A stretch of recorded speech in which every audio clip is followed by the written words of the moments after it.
Olá, tudo bem com vocês? Nesse mês de outubro, nós vamos falar sobre a Reforma Protestante e as várias nuances desse movimento da reforma religiosa que aconteceu no século XVI. Todos nós conhecemos alguma parte dessa história, mas a história nos conta muito mais daquilo que muitas vezes nós achamos que conhecemos.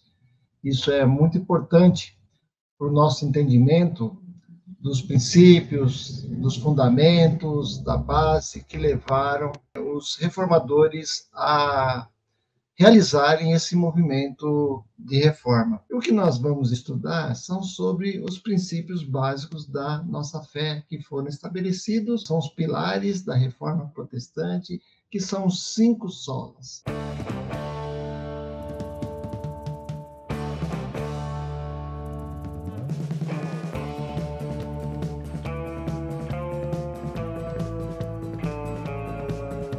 A ideia dos reformadores não era criar uma nova religião, uma nova vertente, não é nada disso. Eles queriam mesmo mudar a situação da igreja vigente, né? A igreja católica, que estava indo por outros caminhos. E houve muitos movimentos tentando essa mudança, não apenas na questão de Martinho Lutero, colocar lá as 95 teses na Catedral de Wittenberg, né? Mas tem um movimento mais amplo de outras pessoas que tentavam, aliás, mudar alguma coisa dentro da igreja, mas não conseguiram. A Reforma Protestante foi um movimento religioso que teve também implicações também sociais, políticas, educacionais, não apenas na área religiosa. Mas esse movimento está muito focado, muito centralizado nas ações dos reformadores, principalmente de Martinho Lutero, que em 1517 apregou ali na Catedral de Wittenberg as 95 teses que falam sobre as indulgências. O que eram as indulgências?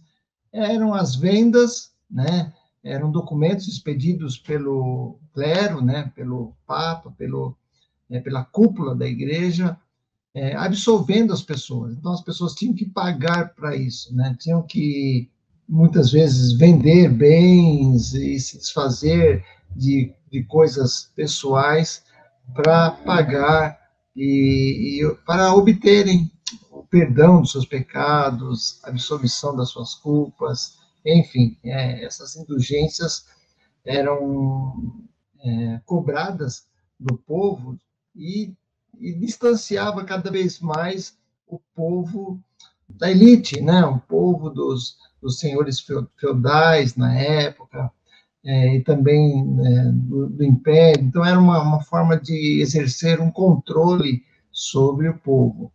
E os próprios reformadores viram a necessidade de tomar alguma decisão e fazer alguma coisa para mudar aquela situação. Não apenas a questão das indulgências, mas em outras questões também, tanto religiosas como sociais, né? Então, essas práticas que estavam sendo feitas pela igreja eram reprovadas tanto por parte do povo, como também por parte da igreja, né? E esse grupo que saiu oriundo da própria igreja começou esse movimento da reforma, né? Então, a gente precisa entender que existiram várias contribuições para a reforma, né? O que os reformadores queriam, né? Primeiramente, o retorno às escrituras, que a igreja voltasse aos primórdios, voltasse a ensinar a palavra e dar o acesso à palavra às pessoas. As pessoas não tinham esse acesso à palavra, às escrituras, né? Também os reformadores buscaram também a centralidade na pessoa de Jesus Cristo. O que acontecia? né, a igreja tinha a centralidade, né? O Papa tinha a centralidade. Eles equiparavam essa centralidade da igreja e do Papa e do clero com a de Cristo, né? Então, Cristo não era o primeiro ali, porque a igreja tinha também os seus primórdios, primórdios não, a sua primazia, né? Outra questão é a salvação vista como uma dádiva da graça de Deus e sendo recebida pela fé. Ou seja, não é a igreja que determina a salvação, não é o Papa, não é o clero, mas sim a palavra de Deus mostrando que pela graça nós somos salvos. Então, o próprio Deus se mostrando através da sua palavra. Então, a salvação é pela fé em Cristo Jesus, e não fé na igreja ou o cumprimento de certas normas, certas regras que eram estabelecidas pela própria igreja. Outra coisa também é que a igreja não é uma instituição ou hierarquia, mas a igreja é o povo de Deus, né? É a ideia do sacerdócio universal dos crentes.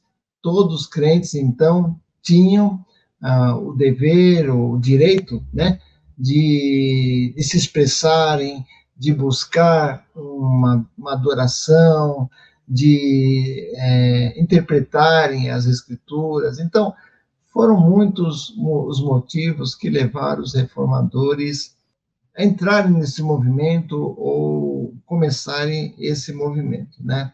Na verdade, o movimento da reforma foi um momento de reavivamento da igreja, né? De revolução no meio da igreja.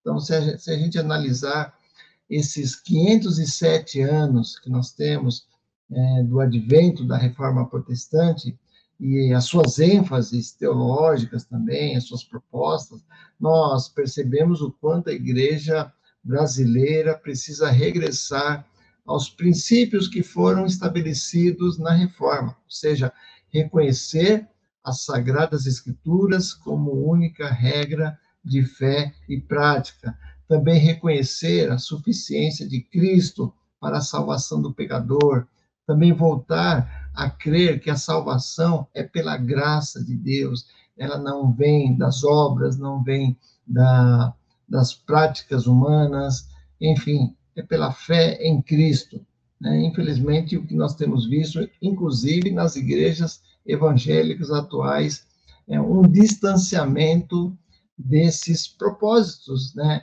Dessas evidências, né? Então, a gente precisa reconhecer isso também. O que nós vamos estudar são sobre os princípios básicos da nossa fé que foram estabelecidos, né? São os pilares da reforma protestante, que são 5 solas, né? 5 solas. O que é isso? Solas, né? É uma palavra em latim, né? Que significa somente ou unicamente. Os 5 solas são sola escritura, ou sola escritura, né? No latim, que é somente a Escritura, solos Christus, que é somente Jesus Cristo, né? O autor e consumador da nossa fé, através dele nós temos a salvação. Sola gratia, que é somente pela fé em Cristo que nós obtemos o direito de estarmos diante de Deus. Sola fide, que é somente a fé em Cristo. E soli deo glória, que é somente a glória a Deus. A glória, toda a glória pertence a Deus, né? Apesar desses conceitos expressos nesses 5 solas serem evidentes na teologia da Reforma Protestante, esses conceitos eles foram sintetizados tempos depois, né? Pelos teólogos reformados, que analisaram de forma sistemática as diretrizes da Reforma Protestante, né? Então, nós vamos estudar um de cada vez. Hoje nós vamos começar com somente a Escritura, ou sola Escritura, né? Sola Escritura é o princípio fundamental da fé protestante, que enfatiza a autoridade exclusiva das Escrituras sagradas na vida da igreja e na vida do crente.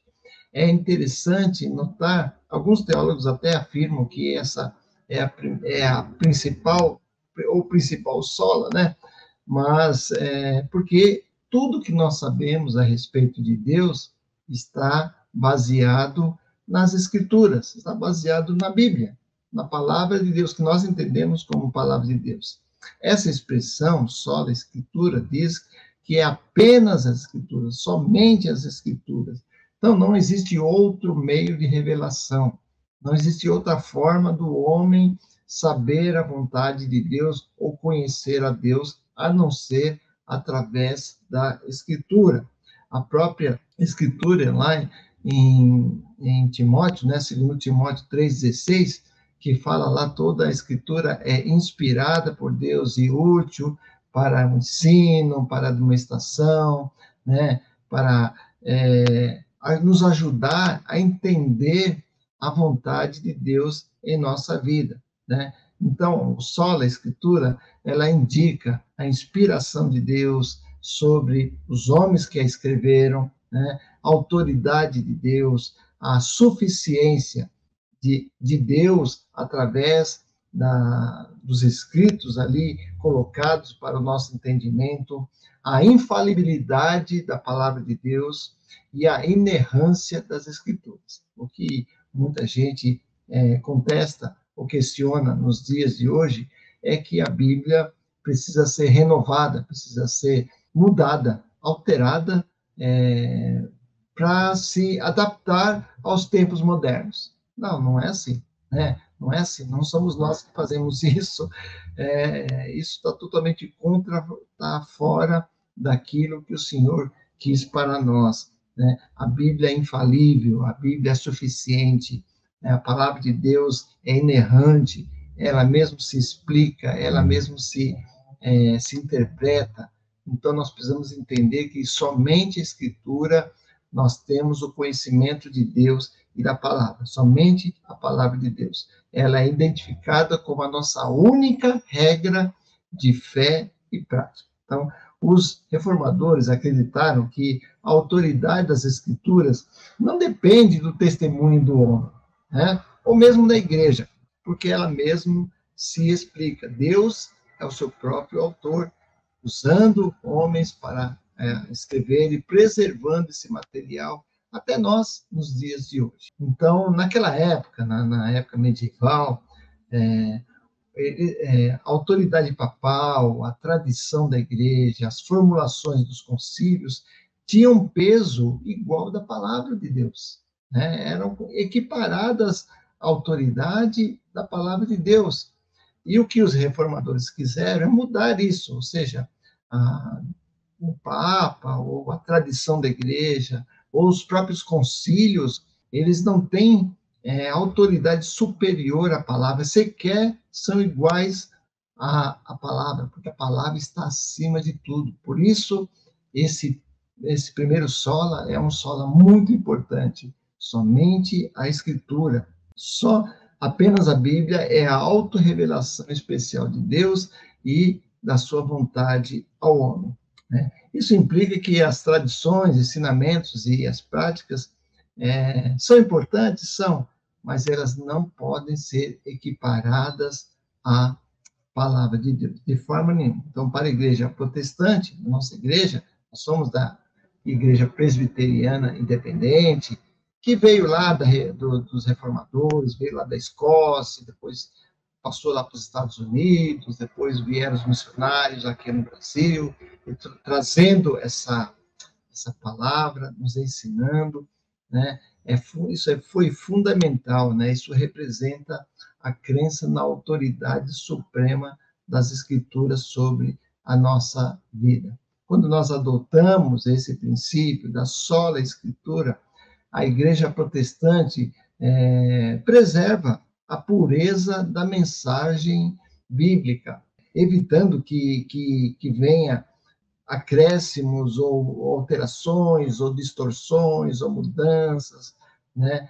Porque ela é única para edificar o seu povo. Então, nós consideramos essencial essa liberdade que nós temos de interpretar, de ler a palavra, de entender a vontade de Deus para nós. Naquele tempo, eles não tinham esse acesso. Era proibido o acesso. O clero somente tinha o dever e o direito de lerem e interpretarem a Bíblia, mas e o povo não. Inclusive, o povo precisava ser até alfabetizado. A educação não era permitida às pessoas. Né? Isso mudou com a reforma, né? Principalmente depois, logo mais adiante, com João Calvino, que introduziu outros elementos nas universidades, dando essa liberdade do povo também de interpretar, de ler, né? Porque antes os livros até eram proibidos para o povo, né? Para que o povo fosse ali uma massa de manobra da liderança, dos imperadores, do clero, enfim, né? Então, nós precisamos entender a importância da escritura para a nossa vida. Então, a Bíblia, para nós, é considerada a única fonte de autoridade divina. Não tem, a própria igreja não está acima da Bíblia.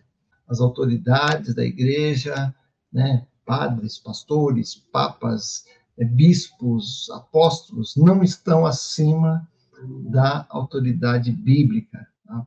Somente a escritura. Deus nos falando através dela, né? A revelação de Deus para nós. Através da Bíblia, nós buscamos orientação, nós buscamos o conhecimento, a compreensão daquilo que o Senhor quer que nós façamos. Então, nós precisamos entender grandemente esses fundamentos, esses princípios que são norteadores até da nossa vida, da nossa vida cristã, né? E qual a importância da sola escritura para nós? Então, nós precisamos compreender essa centralidade das escrituras, né? E evitar enganos. Quais são esses enganos, né? São as heresias, são a má-fé de muitas pessoas, usos errôneos, usos equivocados da palavra. Devemos entender, por isso que é importante nós estudarmos, né, nós interpretarmos, para evitar esses enganos também, né? Entendermos quem Deus é, né? Porque a própria Bíblia nos diz quem Deus é, porque o que nós precisamos conhecer e ter já está registrado nas Escrituras, né? Entendemos o que ele espera de nós, o que Deus espera de nós, né? Não é só apresentar a pessoa de Deus, não é só mostrar quem Deus é. Nós vemos isso nas Escrituras, mas também nós lemos as Escrituras para entendermos o que Deus quer de nós, o que Deus espera de nós. Deus nos criou para quê? Para a glória dele, para o adorarmos, para vivermos para ele, e isso está registrado na própria Escritura, né? Quando Jesus veio ao mundo e mostrou ali aos seus discípulos quem ele era. Olha, eu faço aqui a vontade do Pai. Então, ide vocês agora, fazei discípulos, pregai o evangelho a toda criatura. Então, tudo isso nós sabemos através da palavra de Deus, dos registros que aqui foram colocados. Como é importante para nós a Bíblia. Então, dê valor à sua Bíblia, né? Leia. A Igreja Reformada é uma igreja que prima pela pregação da palavra, uma palavra genuína, uma palavra verdadeira, uma palavra de edificação baseado na própria palavra, né? Não nos pensamentos humanos, não nos achismos humanos, não nas imposições humanas, mas apenas e tão somente na palavra de Deus. Por isso é sola escritura, né? O sola escritura, né? Que é somente a escritura que nos vai determinar as nossas ações e o nosso conhecimento a Deus.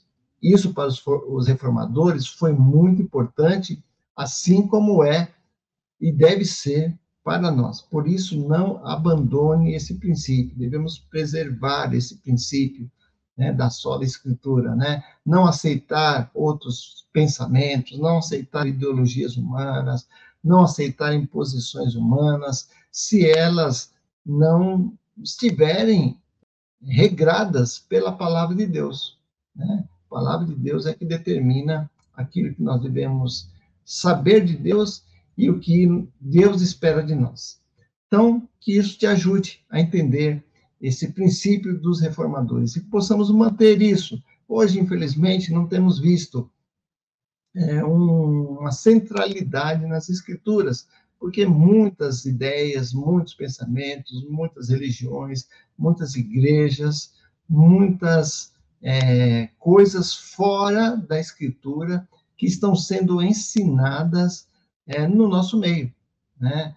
Por isso que nós primamos pela palavra. Nós que somos da Igreja Presbiteriana Independente, nós somos uma igreja reformada, e se a igreja, porventura, sair desse pensamento, desse princípio, então ela não vai existir, né? Somente se estiver fundamentada, firmada, consolidada através da palavra de Deus. Então, isso é muito importante, né? Que Deus realmente te abençoe, né? Que Deus te ajude a entender, né, esse princípio fundamental da palavra de Deus, né? Somente a Escritura, ela que vai nos ajudar a entender a vontade de Deus para as nossas vidas. Então, que Deus te abençoe. Um grande abraço para você e até a próxima, com qual estaremos falando sobre os outros solas também. Um grande abraço e até a próxima, se Deus quiser. Amém. Tchau, tchau.